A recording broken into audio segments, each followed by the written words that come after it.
আসসালামু আলাইকুম। Hello everyone, কেমন আছেন সবাই? আশা করছি অনেক ভালো আছেন। And it's me Tasnim.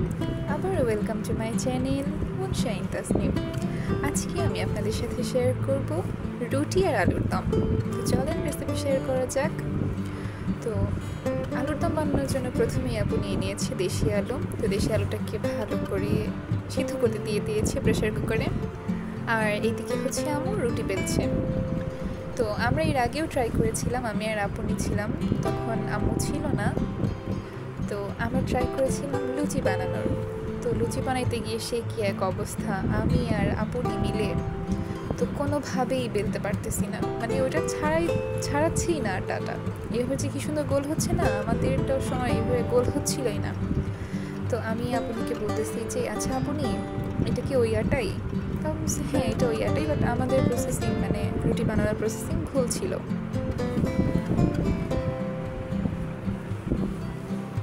তো যাই হোক, আম্মু ওদিকে রুটি বানাচ্ছে আর এদিকে হচ্ছে চলতেছে লুচি বানানোর প্রসেসিং। তো খিচুড়ি প্রথমে হচ্ছে কড়াইতে তেল দিয়ে দিয়েছে, তারপরে দিয়ে দিয়েছে পেঁয়াজ কুচি। আর এই পেঁয়াজ কুচিটা তখন একটু হচ্ছে একটু ব্রাউন কালার হবে, মানে একটু নরম হয়ে আসবে, তখন হচ্ছে এর মধ্যে দিয়ে দিতে হবে এলাচ, দারুচিনি আর হচ্ছে লবঙ্গটা পরে দিচ্ছে আপনি, বাট আপনার সাথেও দিয়ে দিতে পারেন, আর তেজপাতা।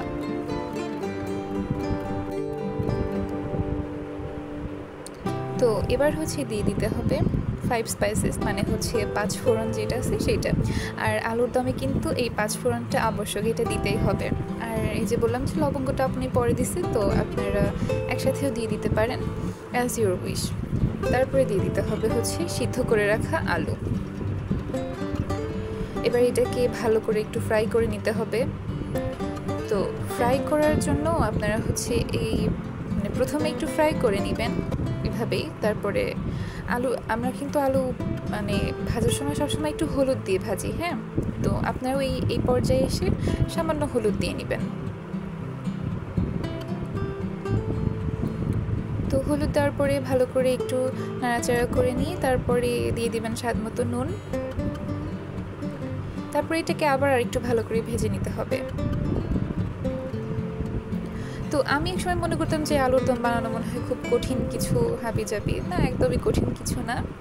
আচ্ছা, তারপরে এই পর্যায়ে এসে দিয়ে দিতে হবে আদা বাটা। এই আদাটা হচ্ছে আপনি পেস্ট করে ডিপে রেখে দিয়েছিল, তারপরে 1 কিউব নিয়ে দিয়ে দিয়েছে। আর তারপরে এর মধ্যে দিয়ে দিতে হবে পেঁয়াজ আর রসুন বাটা পরিমাণ মতো। তো যেটা বলছিলাম যে আমি এক সময় মনে করতাম যে আলুর দম মনে হয় জিনিসটা খুব কঠিন, বানানো খুব কঠিন, আসলে না। যদি আপনাদের হাতে সময় কম থাকে তাহলে এইভাবে ইজি প্রসেসে আলুর দমটা বানিয়ে নিতে পারেন। তো এই পর্যায়ে এসে দিয়ে দিতে হবে সামান্য পরিমাণ পানি, যেন এটা ভালো করে কষানো হয়। তো আলুর দম বানানোর জন্য খেয়াল রাখতে হবে যে আলুর দমটা মানে কষানোটার মধ্যে একটা টেস্ট আছে। তো এটা যত ভালো করে কষানো হবে আলুর দমটা তত মজা হবে। তো যাই হোক, এই পর্যায়ে এসে দিয়ে দিয়েছে হচ্ছে ফালি করা কাঁচামরিচ আর গুঁড়া মশলাগুলো, যেমন ধনিয়া গুঁড়া, মরিচের গুঁড়া আর হচ্ছে হলুদের গুঁড়া। তো আলুটাকে ভাজার সময় যেহেতু হলুদের গুঁড়া দেওয়া হয়েছে, তো এবার হলুদের পরিমাণটা একটু কম দিতে হবে, নাহলে হলুদ বেশি হয়ে গেলে কিন্তু এটা খেতে ভালো লাগবে না। তো এই সব মশলাগুলো দিয়ে এবার ভালো করে কষিয়ে নিতে হবে। কিছুক্ষণ পরে এই যে পানি দিতে হবে, একটু ঢেকে দিতে হবে, তারপরে ভালো করে কষিয়ে নিতে হবে। যখন দেখবেন যে মশলাটা থেকে তেল ছেড়ে দিয়েছে, তখন কষানো মোটামুটি হয়ে গিয়েছে। তো এভাবে কয়েক ধাপে আলুর দমটাকে কষিয়ে নিতে হবে।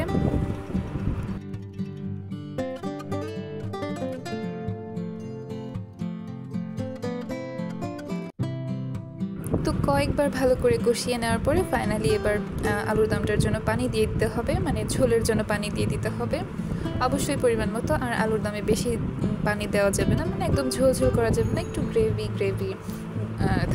থাকলে হবে, মানে একদম ঝোল করা যাবে না আর কি। তো যাই হোক, এবার হচ্ছে দিয়ে দিতে হবে লেবুর রস। আপনারা চাইলে হচ্ছে তেঁতুলের পানিও দিতে পারেন, তেঁতুল গুলিয়ে যে পানিটা, সেই পানিটাও দিতে পারেন। তো কেউ যদি টক খেতে পছন্দ না করে, বা ঘরে যদি লেবু থাকে বা তেঁতুল যদি অ্যাভেলেবেল না থাকে, সেক্ষেত্রে আপনার লেবু দিয়ে দিতে পারেন। আর আলুর দমে তো টমেটো দিতে হয়, এটা আমরা সবাই জানি। বাট এখন তো গরমের সিজন চলতেছে, এখন যদি কারোর ঘরে টমেটো না থাকে বা টমেটো সস না থাকে, আপনারা টোটালি অ্যাভয়েড করতে পারেন, নো প্রবলেম, শুধু লেবু দিলেই হবে। তো এবার লাস্ট মোমেন্টে হচ্ছে ধনিয়া পাতা দিয়ে আপনারা সার্ভ করতে পারেন। এটা একদম পারফেক্ট আলুর দমের টেস্টি দিবে। যাই হোক, আপনারা বাসায় টেস্ট করতে পারেন, আই হোপ আপনাদের ভালো লাগবে। ইজি প্রসেসে আলুর দম। তো আমি এখন আমার খাবারটা এনজয় করব। আর আলহামদুলিল্লাহ আমি এটা অনেক মজা করে খেয়েছি। আশা করি আপনারাও বাসায় ট্রাই করলে আপনাদেরও মজা লাগবে। তো দেখা হবে আবার নতুন কোনো ভিডিওতে। সেই পর্যন্ত ভালো থাকুন, সুস্থ থাকুন। আল্লাহ হাফিজ।